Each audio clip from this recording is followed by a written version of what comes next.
Hello friends, welcome to my channel.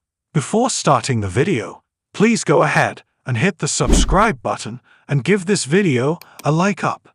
It was truly very wonderful. The only drawback is that by having Heather opt not to go solo, the show squandered a golden opportunity to end a relationship that, despite their portrayer's best attempts, isn't exactly setting the viewers on fire. Not for nothing, but who was cheering for Daniel and Heather after he cheated on Lily to be with her? We would have fired his buttocks too. If Heather had been abroad, she could have returned from her stay with Paul with a new viewpoint. He's looking back at his life and wondering what could have been. Now she is too. And while she loves Daniel, she doesn't necessarily love him. If she thinks back to the last time she felt that kind of passion for someone, she'd go all the way back to Adam. What's more, by the time Heather came back to Genoa City, her ex might well have been single again, owing to the ticking time bomb that is his tryst with Chelsea.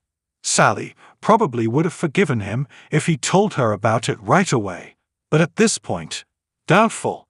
So the door would be open for Heather to make her move. Sensibly, Adam would remind her that things hadn't ended especially well between them the last time around. He'd like to think that he's changed, but how much can a tiger's stripes really be altered? Heather doesn't care. She's sick of seeing things in black and white and wants to color in shades of gray. Would he like to color with her? Lucy, naturally, would be horrified. WTH happened to her parents in the blink of an eye.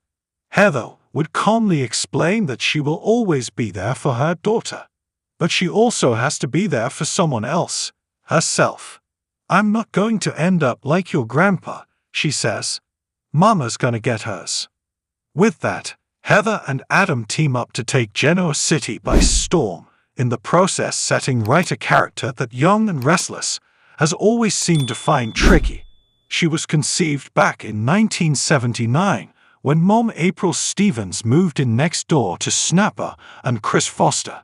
A real cad in those days, Paul dumped April when she refused to get an abortion and ran off and joined a cult. That's where he and Mickey Newman produced surprise son Dylan McAvoy. Eventually, Paul tied the knot with April, but only because she was deathly ill. He grew bored of married life before the wedding cake had even gone stale, and was relieved when his wife took Heather and left Genoa City with her folks, who discovered that the child they gave up for adoption years earlier had struck it rich. When Vale Bloom took over the role of a grown-up Heather in 2007, a rocky road still lay ahead. The role was recast 3 years later with All My Children MVP Eden Regal. But it was a disaster. Here, the Emmy winner explains why. As the world turns, Emmy winner Jennifer Landon was signed on to play Heather in 2012 and lasted even less time than Regal. Finally, 11 years later, Bloom reclaimed her role but walked into a story of dubious merits.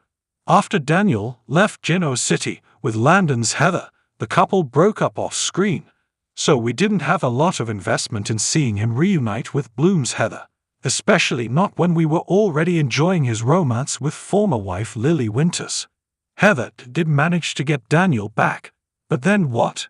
Her only family ties to the canvas are her boyfriend and their daughter, whose biological mother was Daisy, one of bold and beautiful she-devil Shyla Carter's hellspawn. Maybe it's finally time for Heather to let go and become the super vixen that Regal found so difficult to play. If so, she couldn't have asked for a finer playmate than the Newman family's black sheep. He doesn't even have to hunt for trouble. It always finds him. Agreed. Leave your thoughts in the comments. And on your way, check out the photo gallery below to see some of the most memorable murder mysteries from soap operas. Thank you for watching this video. Please subscribe my fast gossip to our channel and stay with us.